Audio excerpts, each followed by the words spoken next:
Thank you so much for joining us today once again for transforming the world through reflections.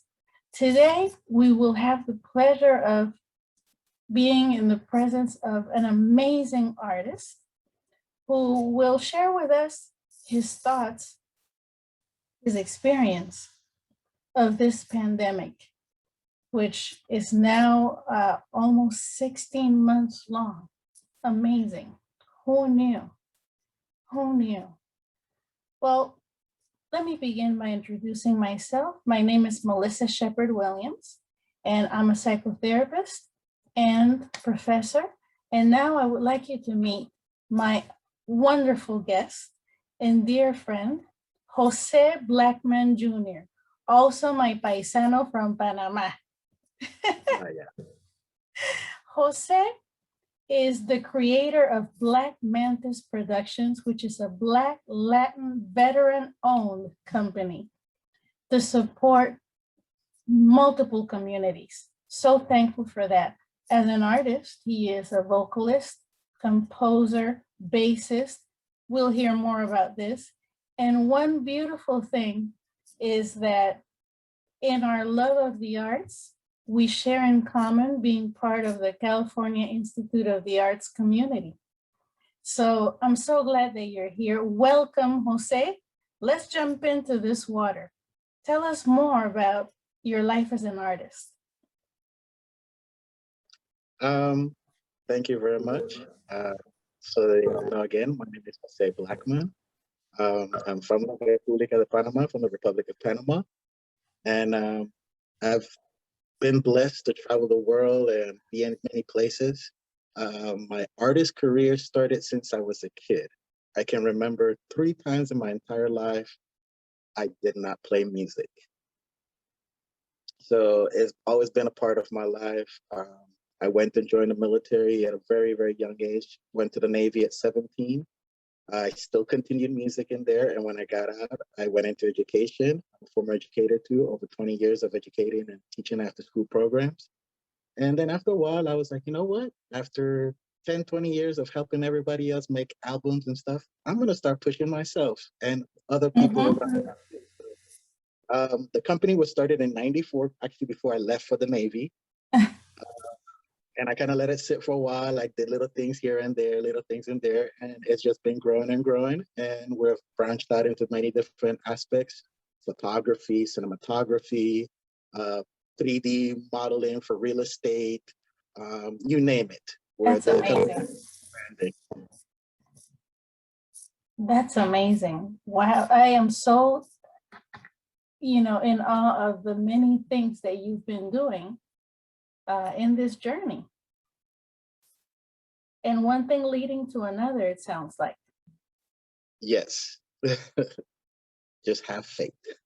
Yes, yes. So, and we've talked about this privately, but I'm curious about where you are with this topic as we sit here today. We've talked about how the arts have played such a central role in this process of helping the world move through this pandemic. Artists are first responders in many ways. How could we have done it without you? I'm wondering what your thoughts are about what this pandemic was like for you. I'm going to say I've been blessed, first of all, by the Heavenly Father. I had many things that motivated me, got me moving, to not wait for uncles or anyone. Maybe it comes from my military background, knowing how the military, how the government works and stuff. But it was really devastating. I have not played my instrument in a performance in almost 2 years. I just did a couple of gigs recently on and off and stuff. And my hands hurt just even, getting back into the mode of playing because everything was just closed down. My entire I was at that point just solely dependent on the music side of my business. Mhm. And, I'm a one person operation, so it was a little bit difficult. Um, but when I started seeing the problems occur way before they actually hit. Um, I kind of knew about the virus happening in early October-ish, November, before it was actually done, because I constantly keep myself in track with world current events and stuff. Mhm. So I kind of like knew stuff. I was even telling friends of mine, hey, be careful, that, this and the other. Then we had the paper toilet shortage and all those things happening. And I was just like, whoa, what is going on? This is like, Mhm. is there Walking Dead is happening? And I was like, what is going on?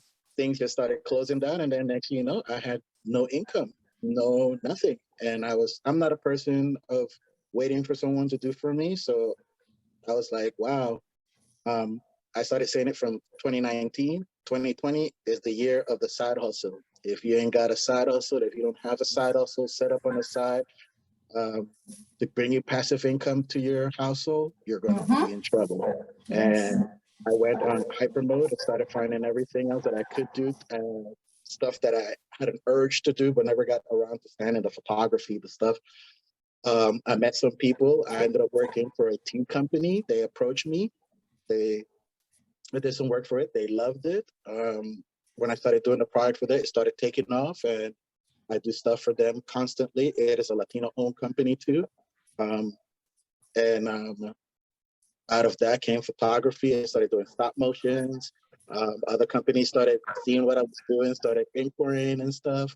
So uh, that's why I said I was blessed that almost out of the blue, the opportunities, but I also do have that want. And if you have a want, excuse me, if you have something that you love and you can do as a work, you're not working at all. So true. You're having fun. So Yes. I've been having fun 2020 doing work. And whatever I can, like I know a lot of my brothers and sisters in arms, when it comes to music, we're not Mhm. able to do anything. And if I'm able to give them the hand, I try my best to give out a hand whenever I can. Um, but it was very difficult at first before the work started going in. Um, that was like almost like that's the way I get to meet people and interact with people. And then it was like that socialness disappeared. Yes. Um, I'm gonna say I got depressed. I had major depression. Um, and it was just like there was just a part like, well, I can't go out, I can't go out, I can't do nothing. And then we had the social injustice issue that happened in 2020. And then that Yes. was really like, okay, there's a virus that's going to kill me, and the police is after me now. I'm staying my black butt at home. Yes. And that contributed probably to my depression and stuff. So eventually I started breaking out. I was like, I can't just be home. I need to go do stuff. Like if nobody's going out, I can go out to the mountains and meditate. I can go for a walk on the beach or something like that. Just try to get my mind back from worrying bills and stuff that I did not have control, and control what I could control, the little that I did. Yes. And doing those little things and this work coming in, I was able to battle out and tough it out through the 2020 to now.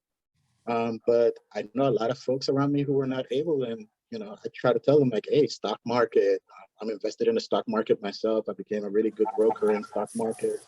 Great. I started my other businesses, and they have been blowing up too. So I just like, hey, if you have, what do you love besides the music? What do you love about whatever it is? You love candles? You know how many people are selling candles online and making money? Do it. Find a way, huh? Find a way. It is interesting how crisis has a way of helping us see ourselves more deeply if we choose to pause and know, Choose, yeah. what do I love doing that I love it so much that it doesn't feel like work. It's me just being me to the hilt. And like you said, 2020 created a lot of side hustles. so people could generate income with all the loss of jobs that was going on. Talk about pressure last year. And my heart goes out to you as you were talking about experiencing depression. So many of us suffered, particularly, seeing the social injustice happening to people in our communities, injustices we've been aware of for so long. But to witness that and go through a pandemic and loss of job, I commend you for,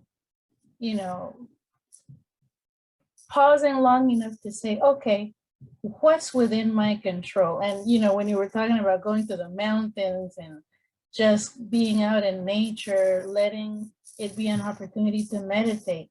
I mean, talk about focusing on, okay, what's in my hands to do to help myself move through this thing.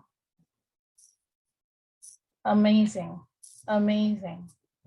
And now expanding your business in all kinds of ways. Yes. I'm telling you, crisis is the mother of creativity. Wow. So speaking of the pain of social injustice, Jose, you were talking about the fear of being, a Black man, Jose Blackman, in this world. Yesterday, it was a year since the murder of George Floyd. What reflections does this bring up for you? The fear isn't gone. The fear is not gone. The hurt, the hate for what was done to that man, and not only him, the countless before, and I'm saddened to say the countless that will come.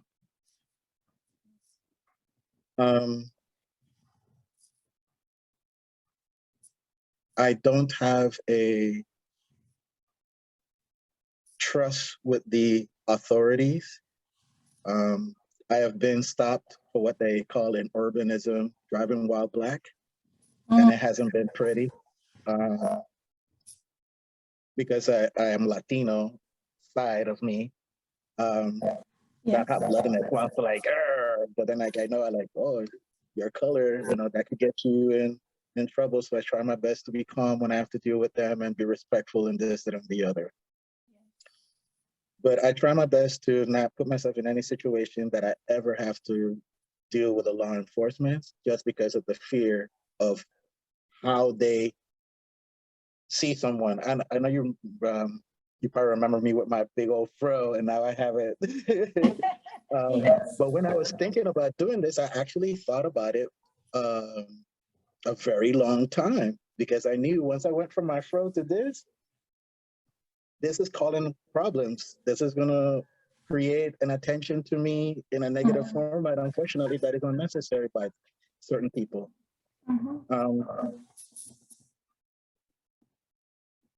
I just hope that eventually in this country, people will actually take an honest view of the judicial and law enforcement system in this country when it comes in regards to people of color. And something also needs to be done in the educational system, I believe. I believe a lot of this ignorance that is going on is strictly the lack of education that we have in this country. If you don't read, if you just get your news from TV, from TikTok, Instagram, Facebook, you're not getting the information at all. Right. I watch MSNBC. I'm not saying don't watch them. I watch MSNBC. I watch CNN. I watch all those people. But you know what? I also to go and watch the news that is happening in Colombia.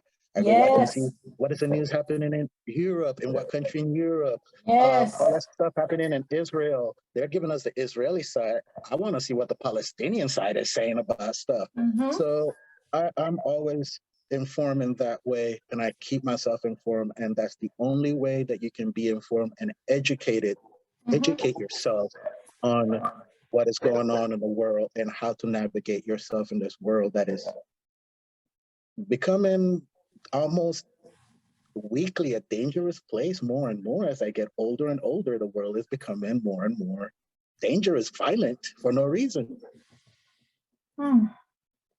It's really painful to hear each other constantly point out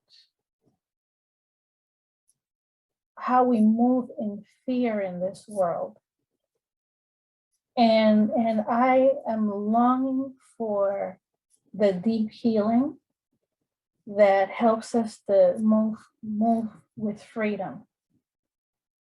You know, to be fully in ourselves with freedom, as opposed to thinking about, well, I can't wear this, I can't go here, I can't go there. It'll draw attention to myself, you know. And even staying home, they're coming after you. right? I mean, our people have been going through this for centuries.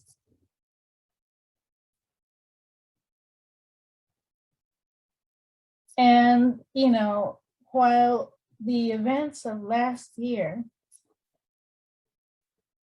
drew attention to it worldwide, I mean, to the point that protests were happening worldwide and in other countries, right?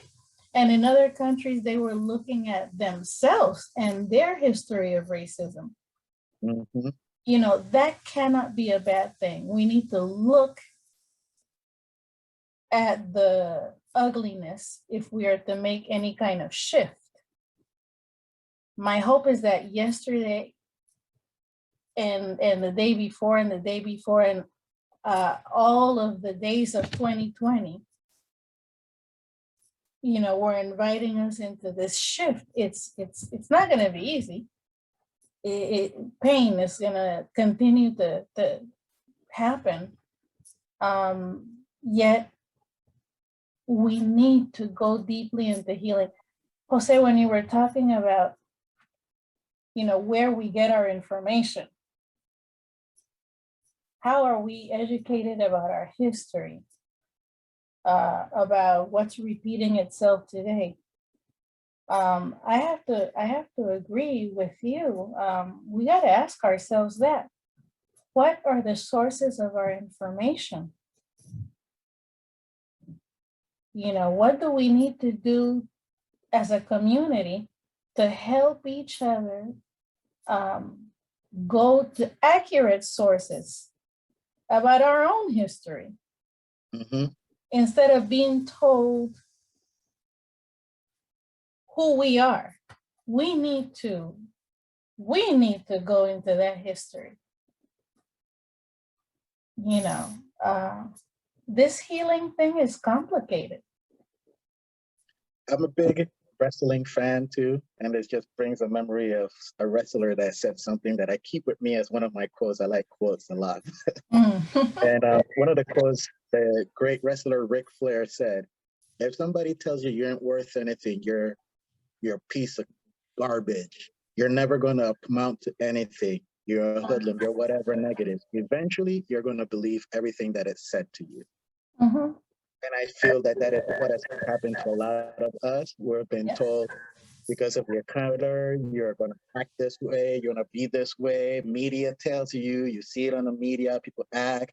I hate when I walk around somebody and they hold their stuff. It's like, doesn't even have everything but yours. Or they do the door close when I'm passing by. You know, it's unnecessary. It's very unnecessary. I remember telling my mom one time I hated that she brought me to this country because I always never wanted to come here because I saw how people came back changed from coming here. And she asked me, like, well, why is that? And I explained to her, I'm like, yeah, because I came and I came from a Latin culture learning that. And I came to a culture with fellow people of my color, and they discriminated against me and told me I am not Black enough because I don't know their struggle. Okay, I can get that. I don't understand. I don't understand your struggle, but I am Black, regardless of what you think. Right. And I had that and that still stuck with me. And to this day, I'm like, huh, I want to see that person again. So every time I got pulled over by a cop, every time the cop came to me aggressively for no reason, I've had cops tell me to go sit down when I'm being completely cooperative and tell me, if you move, I'm going to shoot you and kill you. So they're not saying that because I'm Latino and they're like, hey, this is a party looking guy. No, they're thinking I'm a threat. I'm a negative person because of my color. So as I think the only way to get rid of this problem, and it's not a color problem, racism. Racism is not a nation problem. It's not a tribe problem. It is a planetary issue. And the only way to stomp that out, I believe, is with education. And love for one another. Yeah. Education, love, and respect for one another. Yes. Yes. Oh, I'm heartened by everything that you're saying. We have a long road. We have a long road. And I sense that you've connected yourself with people who are encouraging of this healing process. Who has? Yeah, you need to have. Yeah. Sorry to interrupt. You do need to have good people around you. We do. We do.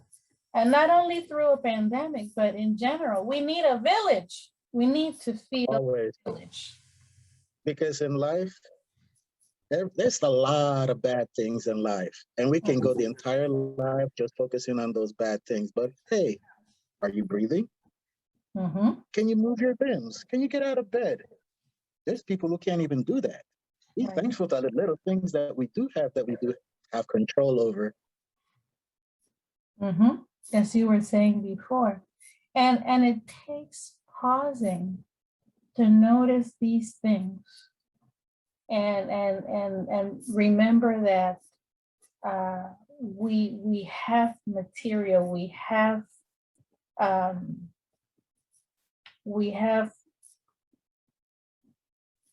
qualities that can support us in the healing process. You know, like you said, you know, when we're so busy in the grind, we don't notice what we do have. And, you know, to let it be the starting point. Yeah. Yeah. Well, may we go deeply into this healing. May we go deeply. Jose, I'm wondering if you have any last words you would like to share with our community before we end our conversation. Well, I would like to thank you for doing this conversation and bringing it to light. I feel that this is a good step in the healing process. Just like with the virus, there's a lot of unknown uncertainty. People are not talking. I feel people need to talk. If you have the virus, you need to say that you have the virus and not hide it. You need to tell what happened to you. I think a lot of the fear going on with the virus and the misunderstanding of what's going on is because the fear, and we're not talking to each other. We're not sharing our stories. I feel if everybody wrote a book in their life, we would have a manual for life. So I would like to encourage everyone to support one another, Yes. have respect for one another, and educate yourself on everything. Yes. Don't believe the doctrine that was taught to you in school, because not everything was taught to you in school was right.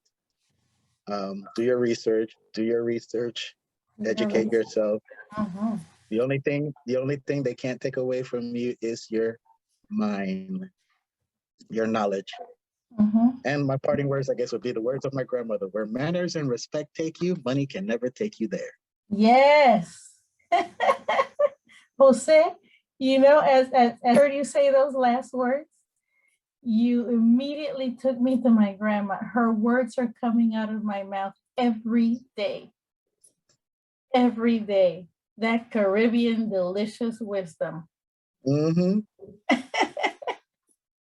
I mean, wow. Well, thanks again, Jose.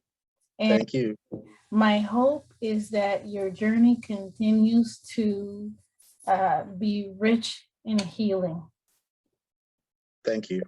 Be well. Likewise. God bless. God bless.